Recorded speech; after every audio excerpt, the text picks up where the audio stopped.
Assalomu alaykum. O'zbek oyim minbaridan sadolar loyihasining 68-soni efirda.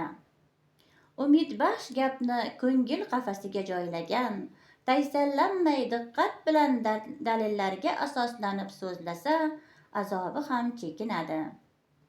Xayolan boshi berk ko'chaga kirib qolgan, zil gapni hazilga yo'yib, o'zini sinab ko'radi.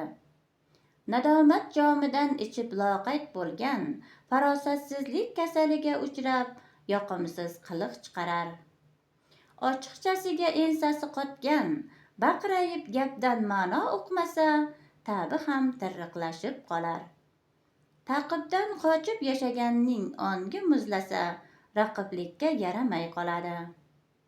Birov ichini chiroq yoqib kuzatganlar ham qalbini zirqiratgan dardini bilolmaydi. Halovatini yo'qotganlar o'ziga sherik izlasa, ishonchli ishni uddalaydigan og'zi mahkamni topar.